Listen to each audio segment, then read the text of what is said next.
शानदार प्रस्तुति। हमहू अही के संतान छी हे मैया शारदा भवानी। हमहू अही के संतान छी हे मैया शारदा भवानी। शारदा भवानी मैया जग कल्याणी मैया शारदा भवानी। शारदा भवानी मैया जग कल्याणी मैया शारदा भवानी। हमहू अही के संतान छी हे मैया शारदा भवानी। हे आहा शारदा भवानी।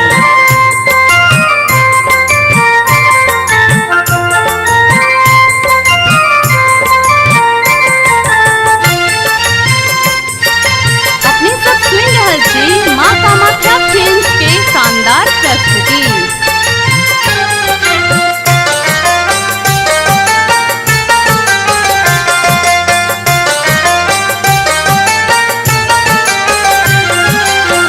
हम निर्बल अज्ञानी छी अम्बे। ज्ञान दिया हमरो अविलंबे। हम निर्बल अज्ञान छी अम्बे। ज्ञान दिया हमरो अविलंबे।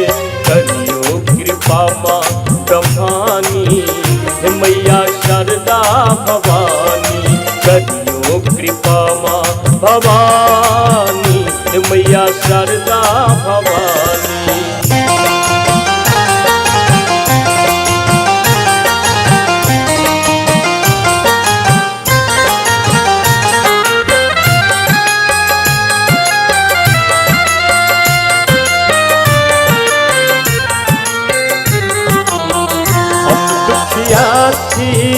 जग की जनैया पार करू हमर जीवनक नैया। हमर दशा देख सब क्यों हंसैया। पार करू हमर जीवनक नैया। बेकार रहैया क्षमान माँ हे मैया शारदा भवानी। बेकार रहैया क्षमान माँ हे शारदा भवानी। अपने सब सुन रहे छी माँ कामाख्या फिल्म्स के शानदार प्रस्तुति।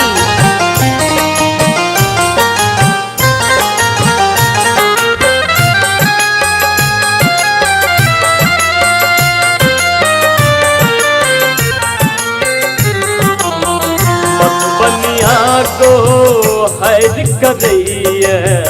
पुत्र करण माँ अही के पूजैया। मधुबनिया को हैर करैया। पुत्र करण माँ अही के पूजैया। सब तुमा करियो कल्याण हे मैया शारदा भवानी।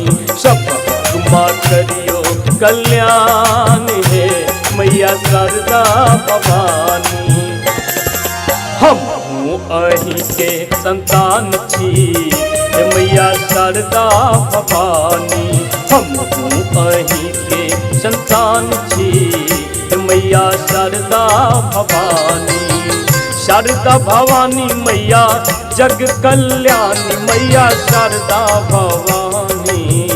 शारदा भवानी मैया जग कल्याणी मैया शारदा भवानी। हमहू अही के संतान छी हे मैया शारदा